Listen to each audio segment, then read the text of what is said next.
नमस्कार, आप देख रहे हैं ये खास पेशकश। ऑपरेशन सिंदूर का क्या हासिल। भारत पाकिस्तान के बीच समझौते के बाद तीनों सेनाओं ने प्रेस कॉन्फ्रेंस की है। इसमें director general of military operation lieutenant general Rajiv Ghai, vice admiral A N Pramod और एयर मार्शल अवधेश कुमार भारती ने ऑपरेशन सिंदूर की जानकारी दी। पाकिस्तान में की गई स्ट्राइक में 100 से ज़्यादा आतंकी ढेर हुए और काफ़ी विस्तार में बताया गया कि किस तरह का ये ऑपरेशन रहा। 35 से 40 पाकिस्तानी जवान मारे गए हैं। पाकिस्तान ने फिर हिमाकत की, उसे पता है कि भारतीय सेना क्या करेगी। 9 आतंकी ठिकाने इसमें तबाह हुए हैं और पाकिस्तान के सारे हमले नाकाम किए गए हैं। तो एक बार सबसे पहले शुरुआत में आपको दिखाते हैं कि इस प्रेस कॉन्फ्रेंस में जो मुख्य बातें हैं वो क्या रही हैं। आइए सुनते हैं। We achieved total surprise, and those strikes across those 9 terror hubs left more than 100 terrorists killed, including high-value targets such as Yusuf Azhar, Abdul Malik Rauf, and Mudassir Ahmed that were involved in the hijack of IC-814 and the Pulwama blast. The Pakistan Army has reported to have lost approximately 35 to 40 personnel in artillery and small arms firing on the line of control between the 7th and the 10th of May. We carefully selected the targets, and out of the 9 selected targets, the target systems that were given to the Indian Air Force were the notorious training camps at Bhavalpur and Muridke, these being further from the international boundary. Through critical target system analysis, we analyzed what was to be done to annihilate these targets and planned to engage these targets with precision air-to-surface guided munitions so as to avoid collateral damage. Along with the kinetic actions by the Indian Army and Indian Air Force, the overwhelming operational edge of Indian Navy at sea contributed towards Pakistan's urgent request for a ceasefire yesterday. As we speak, Indian Navy remains deployed at sea in a credible deterrent posture to respond decisively to any inimical action by Pakistan or Pakistan-based terrorists. Ceasefire understanding के जाते जो firing हो रही है line of control में, उसमें घुसपैठ की कोशिश हो रही है। आमतौर पर ये घुसपैठ लाइन ऑफ कंट्रोल में टेररिस्ट करते हैं, लेकिन हमें इंफॉर्मेशन है कि हो सकता है ये पाकिस्तान आर्मी की टोलियां भी हों जो हमारे पोस्ट के ऊपर खामी पहुंचाने की कोशिश कर रही हैं। तो ये सारी एक्टिविटीज़ तो वॉर में शामिल हैं। तो ये कहना मुश्किल है कि आगे क्या होगा, वो स्पेक्यूलेटिव जोन में आ जाता है और मैं स्पेक्यूलेट नहीं करना चाहता हूँ। हर एक सिचुएशन अलग होती है और उससे एक तरीके से डील किया जाता है। We are always prepared to face any eventuality, and like I said, that's for the sovereignty, the territorial integrity and the safety of our citizens. So whatever has to be done will be done. You know, I am not so concerned about what Pakistan will do in this time. I am only concerned about what we will do. We have a roadmap and a plan, and we will follow it diligently, and we will follow it to the T. Our response is a graded response. That means अगर किसी ने किया तो उसको graded उसमें किया। जैसे terrorist action हुआ तो what we did is the terrorist action and we destroyed all the terrorist camps. उसके बाद आपने देखा कि उनने थोड़ा सा कोशिश किया तो हमारे एयरफोर्स एंड आर्मी ने क्या किया, तो मिलिट्री टारगेट्स हैं उनको उनके ऊपर थोड़ा। So our aim is to maintain peace and tell the our adversary that you do this and the response will be bloody. तो सेना के तीनों अंगों की ये जॉइंट प्रेस कॉन्फ्रेंस जो थी, उसमें विस्तार से बताया गया कि ऑपरेशन सिंदूर में क्या क्या हासिल किया गया। एक बार आपको ग्राफिक के जरिए दिखाते हैं कि ऑपरेशन सिंदूर का हासिल क्या रहा।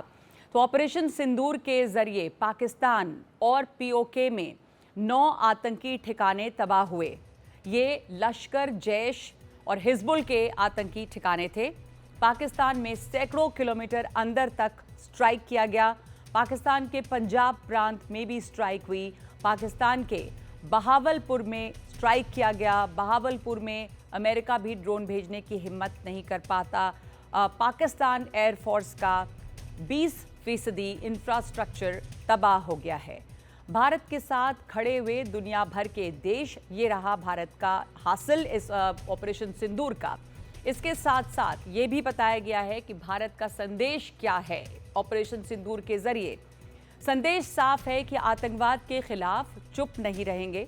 तीनों सेनाओं ने साथ आकर किया ये ऑपरेशन सिंदूर में 100 से ज़्यादा आतंकी मारे गए और पाकिस्तान के 35 से 40 आतंकी इसमें मारे गए हैं। इस ऑपरेशन के जरिए प्रधानमंत्री मोदी ने भी कड़ा संदेश दिया है। एक बार फिर प्रधानमंत्री मोदी ने ये बताया कड़ी चेतावनी के साथ कि अगर गोली आएगी तो गोला मारेंगे और भारत विरोधी गतिविधि जो है वो बर्दाश्त नहीं की जाएगी। 9 मई को भारत और अमेरिका का संवाद हुआ है। जेडी वैंस का फोन 9 मई की रात को आया। प्रधानमंत्री मोदी ने वैंस से पूछा कि और क्या हो सकता है। पीएम मोदी का साफ संदेश था कि हम सख्त कार्रवाई करेंगे पाकिस्तान के साथ। दुनिया को भी संदेश दिया गया भारत पाकिस्तान संबंधों में ये न्यू नॉर्मल, ये सूत्रों के हवाले से खबर आ रही है। और इसमें इस वक्त जो तीनों सेना के अध्यक्षों जो 3 अंगों की प्रेस कॉन्फ्रेंस हुई है, जो जॉइंट प्रेस कॉन्फ्रेंस हुई है, उसमें ये तमाम बातें एक बार फिर से बताई गई हैं कि इसका मकसद क्या क्या था। 3 बड़े मकसद रहे कि सैन्य जो ठिकाने थे उनको, जो आतंकी हेडक्वार्टर्स थे उनको ख़त्म किया जाए। इसके अलावा जो राजनीतिक इसके भी मकसद थे और साथ साथ ऑपरेशन सिंदूर के ज़रिए मनोवैज्ञानिक तरीके से भी एक जीत हासिल की गई है। और हमारे साथ इस पर बातचीत करने के लिए हमारे सहयोगी भी मौजूद हैं, राजीव रंजन और उमा शंकर सिंह। इसके अलावा हमारे साथ यहाँ पर मौजूद हैं कैप्टन आलोक बंसल स्टूडियो में, जो निदेशक हैं इंडिया फाउंडेशन के। इसके साथ ही JK त्रिपाठी हैं जो पूर्व राजदूत हैं। मेजर जनरल अश्विनी सिवाच हमारे साथ जुड़ गए हैं। सुरक्षा विशेषज्ञ कैप्टन याशिका H त्यागी हैं, फॉर्मर इंडियन आर्मी ऑफिसर। और एडमिरल सुरेश ग्रेवाल भी हमारे साथ जुड़ गए हैं जो सुरक्षा विशेषज्ञ हैं। आलोक बंसल जी, यहाँ पर इस वक्त हमने देखा है कि एक विस्तृत प्रेस कॉन्फ्रेंस की गई है और क्या हासिल हुआ, इसको हम 3 मोटी कैटेगरीज में डाल सकते हैं कि सैन्य तौर पे क्या हासिल किया हमने, राजनीतिक तौर पर क्या हासिल किया हमने और साथ साथ मनोवैज्ञानिक तौर पर क्या हासिल किया हमने। तो जो सैन्य तरीके, जो मिलिट्री ऑपरेशन रहा, उसके ज़रिए यहाँ पर क्या हासिल हुआ है, अगर उसको हम संक्षेप में एक बार फिर जाने कि कैसे आतंकी ठिकानों को निशाना लगाया गया, बिल्कुल प्रिसिशन से ये निशाने हुए और हमने बड़े पैमाने पर आतंकी ठिकानों को ध्वस्त किया है। देखिए, इस जो सैन्य तौर पे हमने हासिल किया उसमें 2-3 चीज़ें बहुत मुख्य हैं। एक तो पहला ये कि हमने जिस तरीके से 9 आतंकी ठिकाने जहाँ पे कि प्रशिक्षण होता था, जिन्हें आतंकवाद की नर्सरी कहा जा सकता है, जहाँ उनको प्रशिक्षण दिया जाता था, उनको नष्ट किया।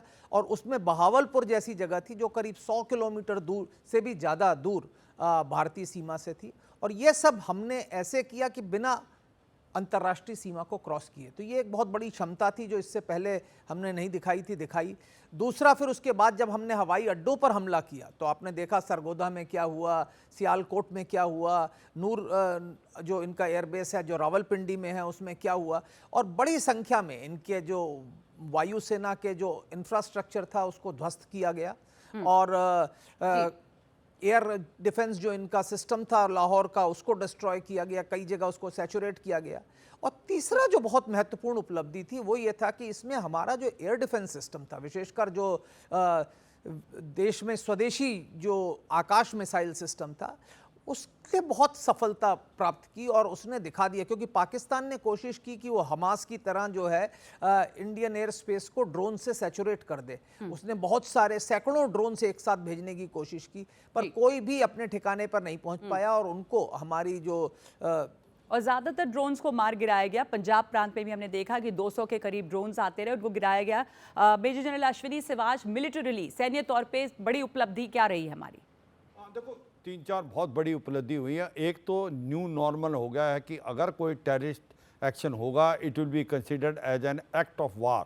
ये एक जो बदलाव आ गया, इसका मतलब पाकिस्तान के इतना डर लगेगा कि अगर कोई भी आतंकवादी घटनाएं भारत में हुई तो पाकिस्तान को उसकी प्राइस पे करनी पड़ेगी। ये मुझे साफ लगता रहा है इसके बाद कि अगर कहीं कभी भी ऐसा होता है तो भारत खामोश नहीं बैठेगा। ये एक बहुत बहुत बड़ा बड़ी बात संदेश है। किया है और जी। अब मैं इसके 2-3 पॉइंट और हैं। देखो, ये एक तो ये होगा, दूसरा जो बात हो रही थी कि उनका इंफ्रास्ट्रक्चर, जितना टेरर का इंफ्रास्ट्रक्चर था, लश्कर तौबा जैसे मोहम्मद और हिजबुल मुजाहिदीन का जो एक प्रकार हेडक्वार्टर था, जो एक प्रकार से नर्सरी माना, उसको बर्बाद करना ये काबिल तारीफ है। तीसरा जो है, आपने एयरफोर्स का जो इंफ्रास्ट्रक्चर है, जो आपने मिलिट्री इंस्टॉलेशन को डैमेज किया है। आज ये बता नहीं रहे, इनका 20% से ज्यादा जो हम ये इंफ्रास्ट्रक्चर। तस्वीरें दिखा रहे हैं मैं एक चीज अश्विनी और बता- सिवाच, आप तस्वीरें देख लीजिए स्क्रीन पे और आपको भी आसानी होगी बताने में। हमले के पहले और हमले के बाद की बात तस्वीरें बिल्कुल ठीक। देखिए। ये जैकबाबाद है, तो इसको आप एक्सप्लेन करें, यहाँ क्या दिख रहा है? देख लो, अभी आपके सामने ये जो पिक्चर दिखाई जा रही है कि किस प्रकार से ये पहले था और किस प्रकार से हमले के बाद है। आप देखें कि अब ये ये जैकबाबाद है। हाँ, और इनका ये गढ़ रहा ये। एयरबेस है। तो ये सच्चाई है कि इसी प्रकार से हमने 9 से 10 जो इनके एयरबेस थी उनको बिल्कुल नष्ट कर दिया है। वो ऑपरेशनलाइज होने के लिए उनको काफी टाइम लगेगा और काफी पैसा खर्च करना पड़ेगा। और आप देखें उसकी साइकोलॉजिकल इफेक्ट क्या है। आज तक किसी ने नहीं, 1971 की लड़ाई के बाद कहीं भी आपने इतनी अंदर जाके पाकिस्तान की एयर बेसिस को नहीं डिस्ट्रॉय। इसका मतलब आपने ये लड़ाई शाहबाज एयरबेस है जैकबाबाद का, जिसको इस तरह से नष्ट किया गया आप है। देखें इसको कितना नुकसान हुआ है। अगर दाईं तरफ देखें और बाईं तरफ देखें, बाईं तरफ बिल्कुल ठीक ठाक है, दाईं तरफ देखें, इनके जो ये जो ऑपरेशन सिंदूर के जरिए हुआ, कैप्टन याशिका एच त्यागी को मैं लाना चाहूंगी, पूर्व आर्मी ऑफिसर हैं। अभी हमने देखा ये जॉइंट प्रेस कॉन्फ्रेंस हुई और उसमें डिटेल तस्वीरें दिखाई गई हैं कि क्या था पहले, क्या है अब। तो भारत ने पूरे सबूत दिए हैं, वीडियो एविडेंस दिए हैं। इससे आप अगर मुकाबला करें तो पाकिस्तान का कहीं कोई सबूत नहीं है, सिर्फ झूठ है और तमाम तरह के दावे हैं और उन दावों का कोई सबूत नहीं है। तो हम दूसरी तस्वीरें भी दिखाते हैं। और कैप्टन याशिका त्यागी, अगर आप इन तस्वीरों को एक्सप्लेन करें कि हमले के पहले और बाद जो है वो क्या हुआ है, तो फिर से वो तस्वीर दिखा रहे हैं हम आपको। एक तो जैकबाबाद की तस्वीर है जो कि वहाँ पर शाहबाज एयरबेस है। फुल फ्रेम तस्वीर दिखाएंगे हम क्या पर हो क्या रहा है। ये देखिए कैप्टन याशिका त्यागी, जिस तरह का यहाँ पर ऑपरेशन हुआ है, ये काफ़ी अंदर जैकबाबाद की जो महत्व है पाकिस्तान के लिए, उसे भी बताएंगे। देखिए, ये जो आप फैसिलिटी दिखा रहे हैं, कई हमने एयर स्ट्रिप्स उनकी बर्बाद कर दी, कई हमने उनके रडार्स बर्बाद कर दिए, हमने जहां उनके ड्रोन्स लॉन्च हो रहे थे वो एरियाज के ऊपर बहुत डैमेज किया। मैं चाहूंगी आप आपके दर्शकों को वो क्रेटर्स दिखाइए जो बड़े-बड़े इनके हमने एयर स्ट्रिप्स बर्बाद किए हैं। बहुत टाइम, बहुत एफर्ट लगता है वापस से उन एयर स्ट्रिप्स को खड़ा करने में। तो ये जो एयरफोर्स ने इतना डैमेज इनके दूसरी पिक्चर्स फैसिलिटीज हैं, के ऊपर किया है। ये जो दूसरी देखिए, पिक्चर है कैप्टन क्या त्यागी, शानदार पिक्चर है। इसको भी थोड़ा बहुत बता थैंक यू दीजिए। वेरी मच भोलारी दिखाने के लिए। एयरबेस, भोलारी एयरबेस जो ये दिखा रहे हैं आप, डेट टाइम स्टैंप के साथ में, जिससे किसी के मन में ये शक ना रहे कि ये कब की पिक्चर्स हैं। और जो ये ब्रीफिंग हुई और ये फोटोज दिखाई गई और हमारे 3 सीनियर ऑफिसर्स आकर जब वहां बैठे, आप देखिए press briefing is for the world. ये खाली पाकिस्तान, ये खाली हमारे देश की मीडिया ही नहीं है, इसको बहुत केयरफुली पूरे दुनिया का मीडिया देख रहा है। और पाकिस्तान के लिए ये एक खुली चेतावनी है कि तुमने बाय एयर हमारे ऊपर नुकसान पहुंचाया, तो देखो हमने तुम्हारी कितनी तो फैसिलिटीज ये को जो बर्बाद तस्वीर है इसको किया। थोड़ा सा एक्सप्लेन कर देते हैं। एडमिरल सुरेश ग्रेवाल, आप भी अगर हमारे साथ जुड़े हुए हैं तो बताएंगे। ये तस्वीर दोबारा दिखा रहे हैं हम, ये भोलारी एयरबेस की तस्वीर है, तो इसको हम फुल स्क्रीन पर दिखाएंगे। पहले और बाद की तस्वीर जो है वो नजर आ रही है। इसका महत्व क्या, इसकी अहमियत क्या पाकिस्तान के लिए रही, देखिए इसमें मार्क किया हुआ है कि कहाँ कहाँ पर हमले किए गए, टारगेट एरिया कौन सा था। ये जो है वो शाहबाज एयरबेस है जैकबाबाद पाकिस्तान, और भोलारी एयरबेस जो है उसकी भी तस्वीर आपको दिखाएंगे, जिसमें टारगेट एरिया भी दिख रहा है और ये दिख रहा है कि हमला कहाँ पर हुआ। भोलारी एयरबेस की तस्वीर में फ्रंट एप्रन का मलबा, छत को नुकसान हुआ है, जिस जगह पे नुकसान हुआ है वो एरो करके दिखाया हुआ है, और जहाँ पर टारगेट एरिया था वो दिखाया हुआ है। एडमिरल सुरेश ग्रेवाल, तस्वीरों के बारे में बताइएगा और इंपॉर्टेंस बताइए इस जगह की, भोलारी एयरबेस की पाकिस्तान के लिए। ये भोलारी एयर बेस जो है ये वो नेवी, उनकी नेवी और एयरफोर्स दोनों के लिए ये दक्षिण में है। और जिस तरह से इसमें नुकसान दिखाया गया है, इससे मालूम होता है कि सिर्फ छत नहीं फटी है, एक्चुअल एक्सप्लोजन नीचे जाने के बाद हुआ है, उससे साइड में जो नुकसान है वो दिखाई दे रहा है। तो इस हैंगर या एप्रन के अंदर जो कुछ भी था वो ध्वस्त हो गया होगा और कुछ नहीं बचा होगा। ये दिखाता है कि हमारी क्षमता कैसी है कि pin point from top attack करो और नीचे तक ध्वस्त कर दो।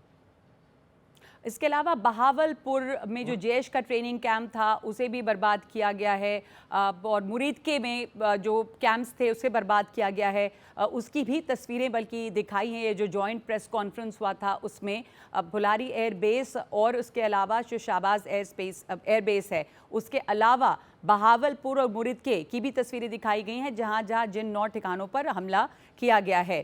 तो इसमें अगर आप हमें और बताना चाहें आलोक बंसल जी कि क्या यहाँ पर दिखता है कि किस तरह से हमने प्रिसिशन हमले करके ये टारगेट अचीव किया है। ये देखिए, ये भी तस्वीर में बिफोर और आफ्टर अटैक समझ में लोगों को आ रहा होगा कि क्या हुआ है।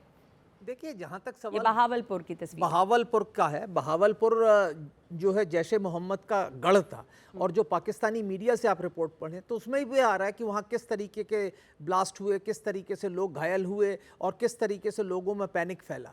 उसके अलावा जो आपने जैकोबाबाद और भुलारी दिखाया, ये दोनों सिंधु नदी के उस पार हैं। ये काफ़ी डीप स्ट्राइक से अगर आप देखें, जैकोबाबाद जो है उत्तरी सिंध में करीब करीब बलूचिस्तान की सीमा से लगा हुआ है। ये बहुत ही अंदर है और एक बहुत ही तो महत्वपूर्ण साफ दिखाता है कि कितनी अंदर तक हमला हुआ है। उसी जैकोबाबाद तरीके से जो भुलारी में आपने हमला किया, ये बिल्कुल कराची के उत्तर में है, ये भी सिंधु नदी के दूसरी साइड है। तो ये बड़े महत्वपूर्ण एयर बेसेस हैं और ये दिखलाता है कि भारतीय वायुसेना की कितनी दूरी तक पहुंच थी और हम कितनी दूर तक हमला कर सकते थे, हमारी मिसाइल्स कितनी दूर तक जा सकती थी और कितनी प्रिसीशन के साथ हमने हमला किया। क्योंकि जब आप इतनी दूर हमला करते हैं तो इस संभावना से इनकार नहीं किया जा सकता गलत हो जाए, लेकिन हमारे इस केस में हमने दिखाया कि हमारी जो शस्त्र प्रणालियां हैं वो कितनी एक्यूरेट हैं, उन्होंने कितनी एक्यूरेसी के साथ यहाँ पे हमला किया। जी, मैं इस वक्त इन तस्वीरों को दिखा रही हूँ बार बार कि ये जो हमले हुए हैं, क्योंकि ये सबूत दिखाई देते हैं कि यहाँ पर किस तरह का हमला हुआ है और पहले क्या था और बाद में क्या था। ये जो हम देख रहे हैं वो मुरीदके में जो हमला किया गया है, हमले के पहले हमले के बाद की तस्वीर है।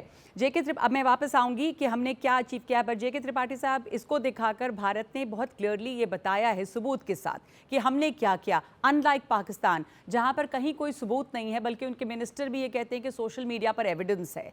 तो ये दिखाने के बाद एक बार साफ हो जाता है कि भारत ने वहाँ पर क्या कार्रवाई की और किन जगहों पर की है कार्रवाई। देखिए, क्या क्या हमने अचीव किया। एक तो चीज़ हमने पाकिस्तान को पर्टिकुलरली और विश्व को दिखा दिया है कि हमारी ताकत पाकिस्तान की तुलना में कितनी ज़्यादा है। दूसरी चीज़ हमने ये दिखा दी है कि इतनी बड़ी ताकत, जब बड़ी ताकत होने के बावजूद हम शांति चाहते हैं, और हमने जब शांति का प्रस्ताव आया तो हमने स्वीकार कर लिया, हमने अननेसेसरीली युद्ध को बढ़ाया नहीं। तीसरी चीज़ जो हमने अचीव की है वो ये दिखा दिया है कि अगर कोई ये कहता है कि हम आपके बीच में मध्यस्थता करेंगे, इसकी कोशिश करेंगे, तो हम सीधे कह सकते हैं नहीं, हमारे ये दोनों देशों के बीच का मामला है, हम इसको खुद सुलझाएंगे। चौथी चीज़ जो हमने ये दिखाई है वो ये दिखाई है कि बड़ी ताकत होने के बावजूद, बड़ी ताकत होने की वजह से हम क्या करते हैं, हम पाकिस्तान में कहीं भी घुस के मार सकते हैं, उसका हमने प्रदर्शन। लेकिन इसके बावजूद हमने कहीं सिविलियन या मिलिट्री इसको टारगेट नहीं करते हुए जो आतंकी कैंप्स हैं वहाँ टारगेट किया और हमेशा जवाबी कार्रवाई की है, क्योंकि पाकिस्तान की तरफ से प्रोवोकेशन रही है। जी, और हमने ये भी कहा है कि देखिए, हम सिर्फ वहीं तक हमला करेंगे, वहीं तक जवाब देंगे जहाँ तक प्रिसीजन में होगा, जहाँ कैलकुलेटेड होगा, जहाँ प्रोपोर्शनेट होगा और जहाँ पिन पॉइंटेड होगा। ठीक है, एक बार ये जो हम फैसिलिटीज़ दिखा रहे हैं दोबारा इसको दिखाएंगे। और मेजर जनरल अश्विनी सिवाच अब इसके ऊपर बताना चाह रहे थे। देखिए ये जो हम दिखा रहे हैं वो Bahawalpur terror infra targets before and after, और बहावलपुर का सिग्निफिकेंस क्या है ये भी बहुत ज़रूरी है। देखो बहावलपुर का है जैसे मोहम्मद का ये एक प्रकार से हेडक्वार्टर है। ये भी सच्चाई है, जब भारत ने हमला करना था तो आतंकवादियों को पता था कि ये एक वाइबल टारगेट हो सकता है। लश्कर तौबा जैसे मोहम्मद और हिजबुल मुजाहिदीन का जो हेडक्वार्टर है वो हमारी तरफ से एक टारगेट था, मगर इन्होंने ये सोचा था कि यहाँ तो आएंगे नहीं, क्योंकि आज तक कब किसी ने ऐसी हिम्मत नहीं की थी। आपने बड़ा ओपनिंग बताया था कि यूएसए ने भी कभी इतनी हिमायत नहीं की थी कि इनके घर में घुस के आप लश्कर तौबा जैसे मोहम्मद और हिजबुल मुजाहिदीन, चाहे मुदीर के में थे, बहावलपुर में था या सियालकोट में, जाके आप उनको नष्ट करें। आपने नष्ट किया। अब अगर आप ये देखें बहावलपुर में कि यहाँ पर जैसे मोहम्मद का जो हेडक्वार्टर है, यहाँ पर जो मसूद अजहर का भाई था वो भी मारा गया है। और ये सच्चाई है, इसके अंदर 30 से 40 आतंकवादी मारे गए। हाँ, इसके अभी अंदर जैसे आलोक बंसल जी ने बताया था ना कि 2 जिनको हमने टारगेट किया वो सिंध के उस तरफ थे और कितने अंदर गए। बहावलपुर अगर आलोक बंसल जी बताएं, ये बिल्कुल राजस्थान सीमा से लगता हुआ है। बहावलपुर जो है चोलिस्तान रेगिस्तान में है। बहावलपुर एक इंडिपेंडेंट स्टेट होती थी अगर आपको याद हो 47 तक, और ये करीब 100 किलोमीटर दूर है भारत की सीमा से।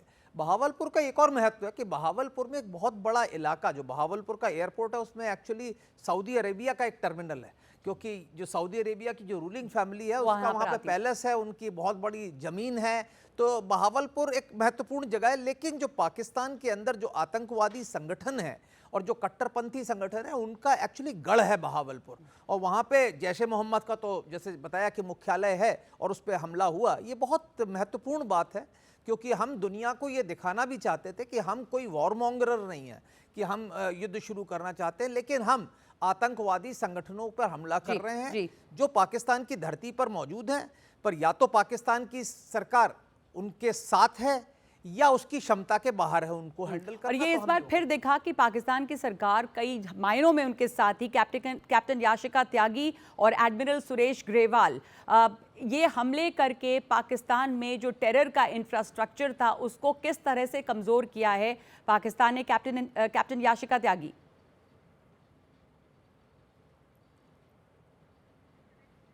Admiral Suresh Grewal, terror infrastructure को कितना बड़ा झटका लगा है पाकिस्तान में?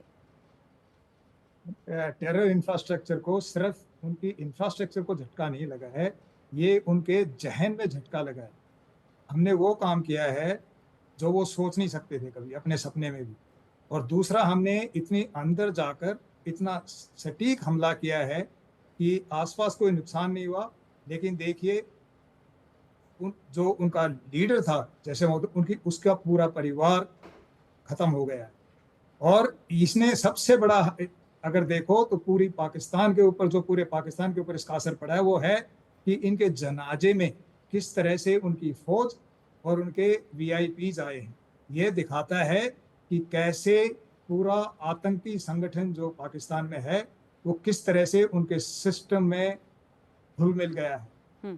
तो वो भी एक्सपोज हुआ है कि पाकिस्तान की आर्मी और कई बार जो वहाँ पर टेरर इंफ्रास्ट्रक्चर है उसका आपस में किस तरह का गठजोड़ है, तालमेल है। बल्कि पंजाब प्रांत की मुख्यमंत्री शहबाज शरीफ की, नवाज शरीफ की बेटी मरियम नवाज की तरफ से वहाँ पर फूल चढ़ाए गए जनाजे में उस आतंकवादी के जो कि माना हुआ आतंकवादी रहा, अफगानिस्तान से आर्म स्मगलिंग में जिसका नाम रहा, उस जनाजे में भी अफसर शामिल होते हैं, अधिकारी शामिल होते हैं। तो जो साठगांठ वहाँ पर है नॉन स्टेट एक्टर्स और गवर्नमेंट की, आर्मी की, वो भी नज़र आता है यहाँ पर साफ। इसके 3 मकसद एक बार फिर आपको बता दें ऑपरेशन सिंदूर के, जो कि साझा प्रेस कॉन्फ्रेंस से साफ हुआ।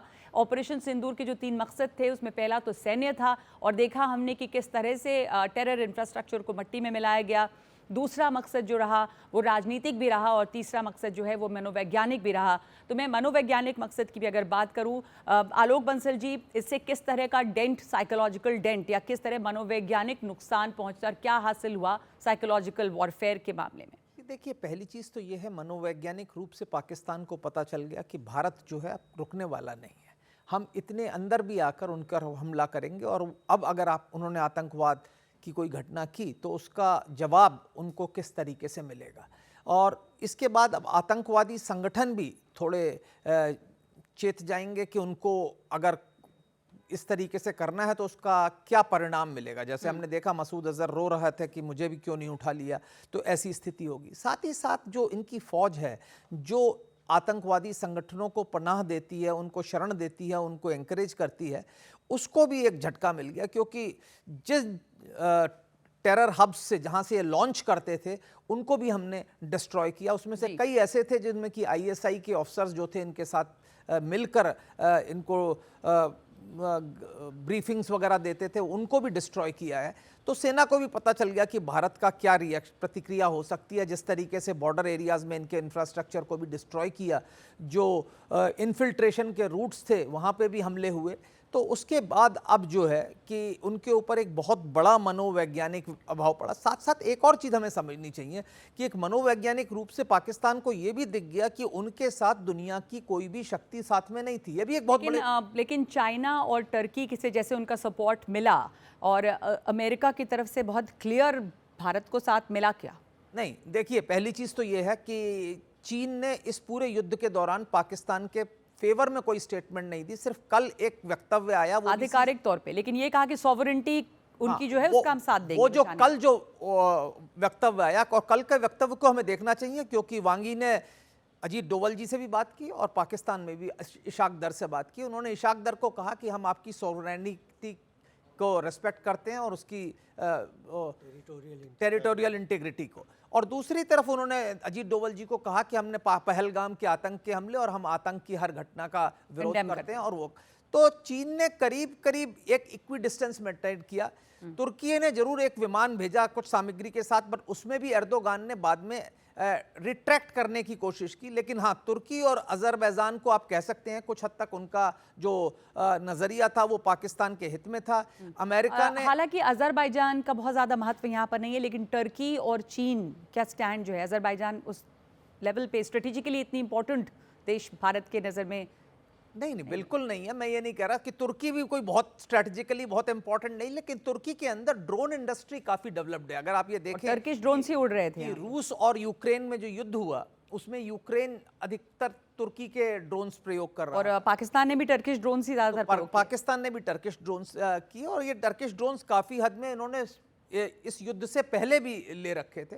लेकिन हाँ, इसमें कोई शक की बात नहीं है कि तुर्की का जो इंक्लिनेशन रहा है, विशेषकर उनके राष्ट्रपति एर्दोगान का, जब से वो सत्ता में आए हैं, वो पाकिस्तान के पक्ष में रहा है काफी हद तक जी। और इसको हमें समझना चाहिए। तो जो साइकोलॉजिकल इम्पैक्ट की मैं बात कर रही हूँ, इसमें एम्बेसडर जेके त्रिपाठी आपकी भी मैं राय जानना चाहती हूँ कि साइकोलॉजिकली कितना नुकसान पहुंचा, राजनीतिक तौर पे या डिप्लोमेटिकली भी हमने क्या हासिल किया, इंडस वाटर ट्रीटी के मद्देनजर भी क्या हासिल किया?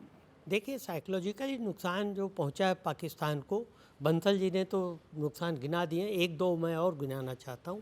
एक तो देखिए, पाकिस्तान की आवाम को ये मालूम हो गया है कि उनकी सेना सर्वशक्तिमान नहीं है जैसा प्रोजेक्ट किया जाता है।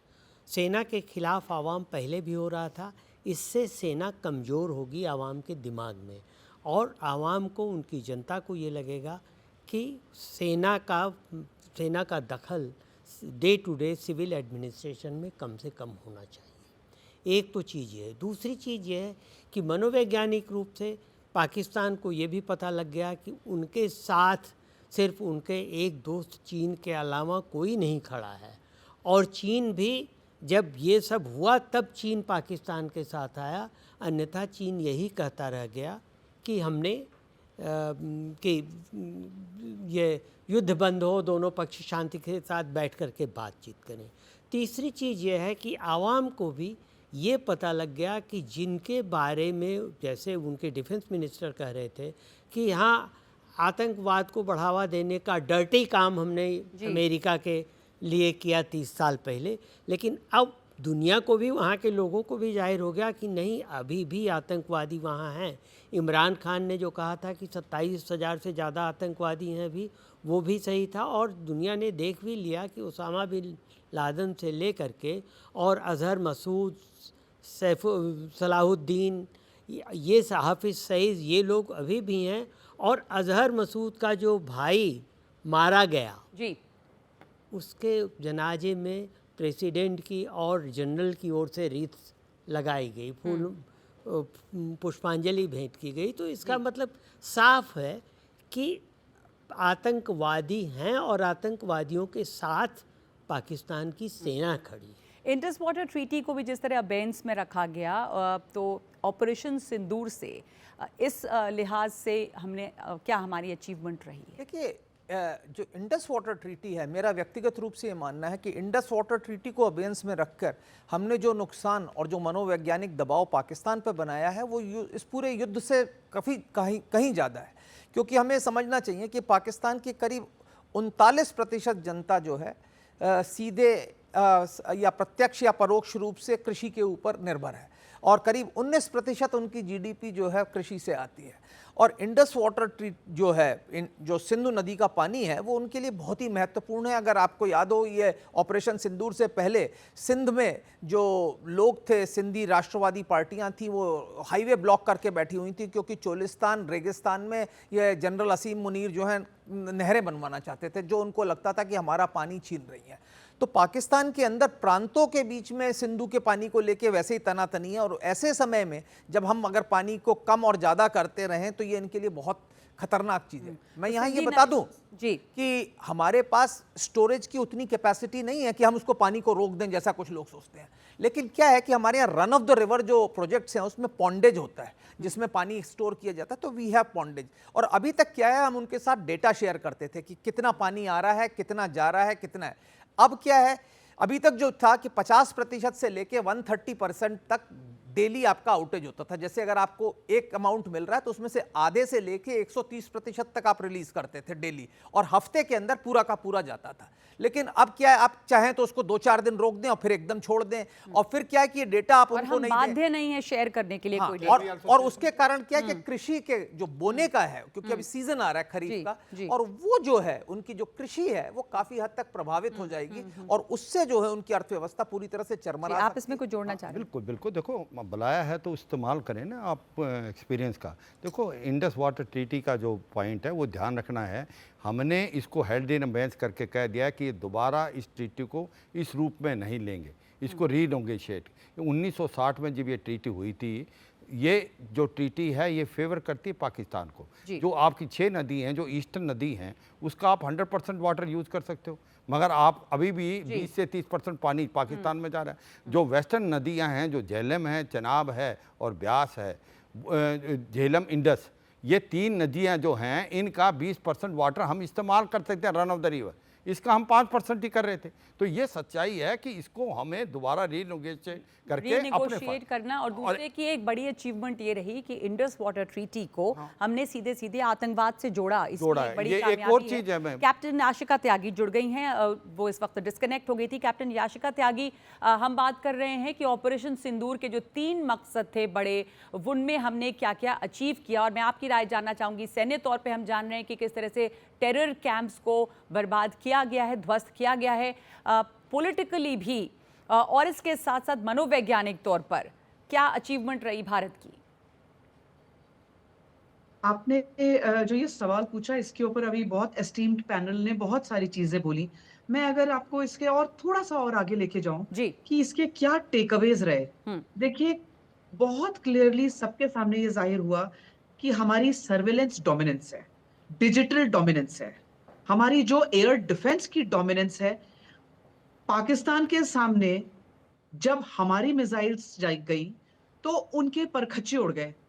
उन्होंने अपने वहां से स्वॉर्म्स, मतलब कि कितने 100, 500, 700 ड्रोन्स भेजे, लेकिन हमारा एयर डिफेंस इतना तगड़ा था कि पाकिस्तान का ड्रोन जो सिस्टम है या उनकी मिसाइल्स हैं वो हमारे ऊपर कोई नुकसान नहीं कर पाई।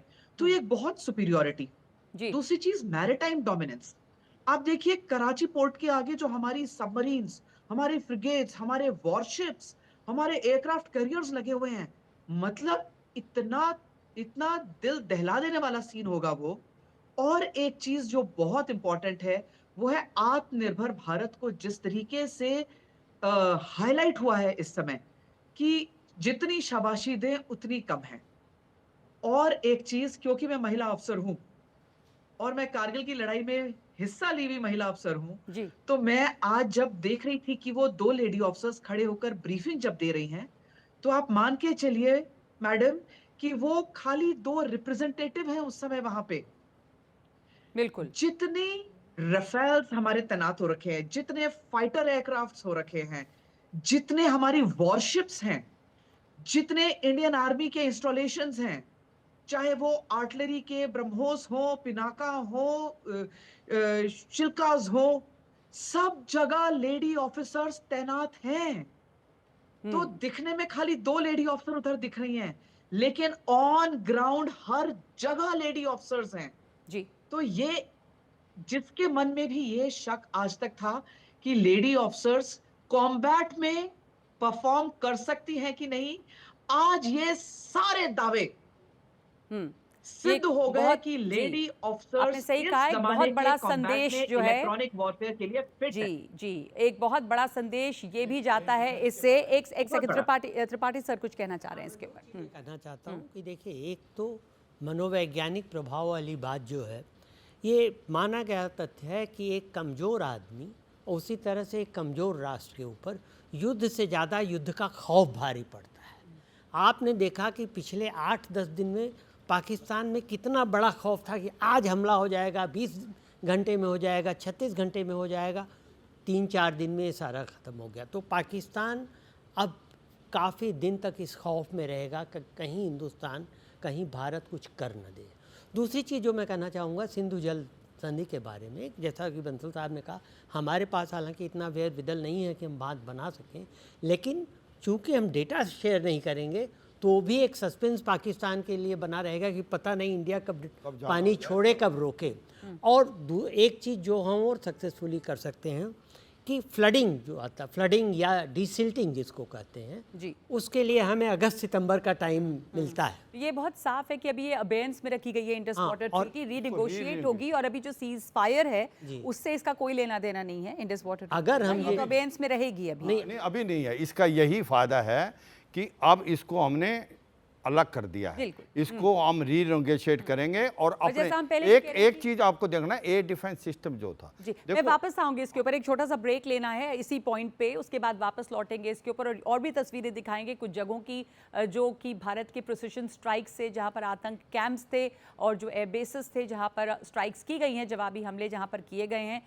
ये ज़रूर है कि इंडस वाटर ट्रीटी एक बहुत बड़ी कामयाबी है कि इसे आतंकवाद से जोड़ा गया है, और इसलिए अबेयंस में है अभी कि अगर आतंकवाद नहीं थमता तो फिर इसको रीनेगोशिएट करने के बारे में सोचना होगा। एक ब्रेक ले रहे हैं इस वक्त।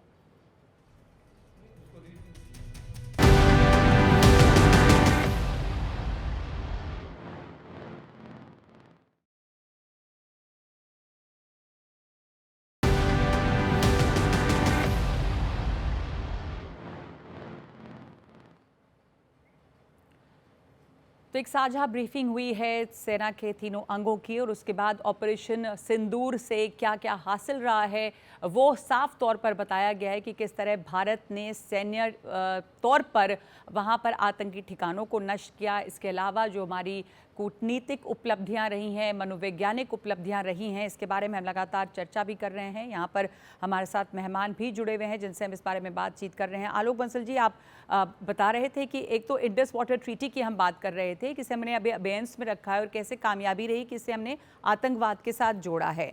तो इस पर देखिए, इंडस वाटर ट्रीटी जो है पाकिस्तान के लिए बहुत महत्व की है। सिंधु नदी का जो पानी है वो उनके लिए बहुत महत्व का है। जो पश्चिमी नदियां हैं तीनों, उस पे हमने अभी तक पूरी तरह से बांध नहीं बनाए। कई लोग सोचते हैं कि पश्चिमी नदियों का पानी हमको बिल्कुल भी अलाउड नहीं है, बट कश्मीर और जम्मू दोनों रीजन्स के लिए उसमें कंजम्पटिव यूसेज भी अलाउड है कृषि के लिए, जिसका हमने प्रयोग नहीं किया क्योंकि इन क्षेत्र में पानी की कमी नहीं है उतनी की जिसमें बांध बनाया जाए। लेकिन जो हम अलग बांध बना रहे हैं, जैसे जो हिमाचल में बन रहे हैं, रैटल बन रहा है, पकुलडुल बन रहा है, इनको बढ़ाना है। हमने डीसिल्टिंग ऑलरेडी करनी शुरू कर दी थी इस ऑपरेशन सिंदूर के दौरान पे, जो हम पहले नहीं करते थे। डीसिल्टिंग सिर्फ मॉनसून्स के टाइम पे होती थी पहले, अब हम इस टाइम पे कर रहे थे ना। डीसिल्टिंग का असर क्या होगा कि आगे जाके जो पाकिस्तान के अंदर बांध है वो सिल्टेड हो जाएंगे और उसमें उनके मराला हेडवर्क्स वगैरह पे काफी असर पड़ सकता है। जी सॉरी, अम्बेसडर त्रिपाठी भी इस पर कुछ जोड़ रहे हैं। उन्हीं की बात को आगे बढ़ाना चाहता हूँ कि डीसिल्टिंग और फ्लशिंग जो है, हम लोगों को जनरली ये था कि मानसून में वो करेंगे ताकि हमारे यहाँ पानी थोड़ा ज़्यादा रहे, उधर। अगर अभी हम डीसिल्टिंग करते हैं, तो उससे हमें फ़ायदा ये होगा कि हमारे यहाँ पानी की स्टोरेज कैपेसिटी बढ़ जाएगी, हमारे रिजर्वायर्स की, और जो सिल्ट है वो जाएगा, तो जब मानसून का टाइम आएगा तो नदियाँ फ्लडेड हो जाएंगी। जी, वो बिल्कुल। हम दो तस्वीरें और दिखा रहे हैं और इसी पर हमारे पास वक्त कम है। कैप्टन याशिका त्यागी और रियर एडमिरल सुरेश ग्रेवाल, इन दोनों तस्वीरों पर, जैसे चकलाला पाकिस्तान में जहां पर हमला किया गया, इसकी सिग्निफिकेंस, और यहाँ पर जो तस्वीरों में दिख रहा है कैप्टन याशिका त्यागी, इसके बारे में आप अगर बताएंगे हमें। चकलाला तो बिल्कुल ऐसा है जैसे पाकिस्तान के नर्व सेंटर, इतना हमने पाकिस्तान के हार्टलैंड में जाकर जो ये अटैक किया और उसको क्षति पहुंचाई।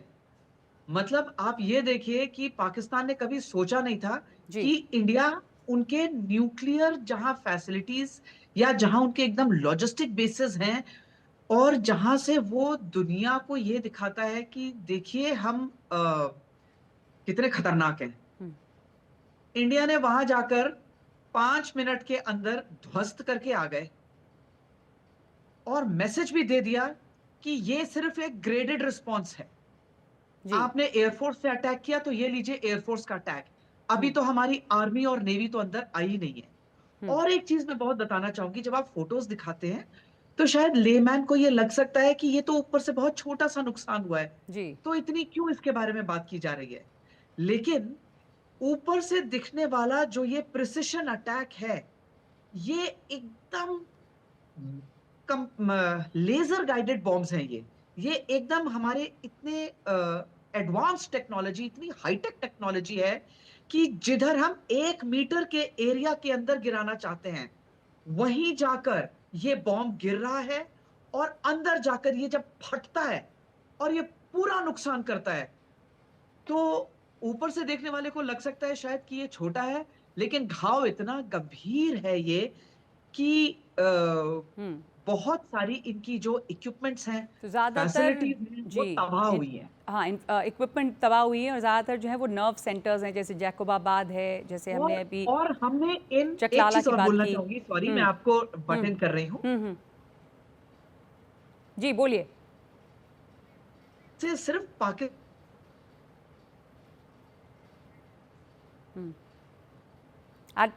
आवाज़ नहीं आ रही आपकी। एडमिरल सुरेश ग्रेवाल, आप इस पर कुछ बताना चाह रहे थे। ये जो फैसिलिटीज़ जैकोबाबाद और चकलाला और बहावलपुर, इन सब की देख रही है, बार बार ये बात सामने आ रही है कि जो नर्व सेंटर्स थे ये पाकिस्तान के मिलिट्री इंफ्रास्ट्रक्चर के, जिनकी पहले और बाद की तस्वीरें इस वक्त हम दिखा रहे हैं और किस तरह की तबाही हुई है ये भी दिखा रहे हैं। इस वक्त इतना ही वक्त है मेरे पास, एक ब्रेक ले रहे हैं।